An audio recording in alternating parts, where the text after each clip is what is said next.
High বন্ধুরা, কেমন আছো সবাই? আশা করছি ভালো আছো। ছোট্ট একটা ব্লগ নিয়ে চলে আসলাম বন্ধুরা। আমি সকালে কি করছি দেখো বন্ধুরা, আমি রান্নাবাড়ি করছি। এই যে দেখো, এখানে ভাত হয়ে গেছে। তারপরে এখানে দেখো বন্ধুরা, এখানে হচ্ছে বেগুন ভাজা, ঠিক আছে? এখানে বেগুন ভাজা, এখানে হচ্ছে মাছ ভাজা। এই যে মাছ ভাজা, এই যে দেখো মাছ মাছ ভাজা, এখানে মাছ ভাজা আছে তিনটা, এখানে বেগুন ভাজা হচ্ছে।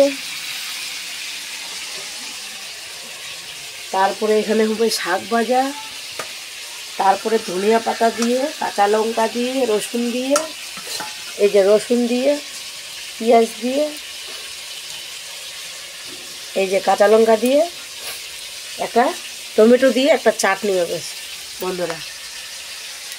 তারপরে হচ্ছে এখানে হচ্ছে সিম ভাজা করব। আজকে মেনুতে এইটুকুই রান্নাবাড়ি করেছি বন্ধুরা। তোমরা কেমন আছো বন্ধুরা? সবাই বলেন। আশা করছি তো ভালোই আছেন। ভালো থাকবেন বন্ধুরা, সুস্থ থাকবেন। ছোট্ট একটা ব্লগ নিয়ে চলে আসলাম। সবাই একটু আশা করে দেখবেন, ভালো লাগলে একটু সবাই একটু কমেন্ট করে দিবেন বন্ধুরা। সবাইকে নেক্সট ভিডিও দেখা হচ্ছে। টাটা।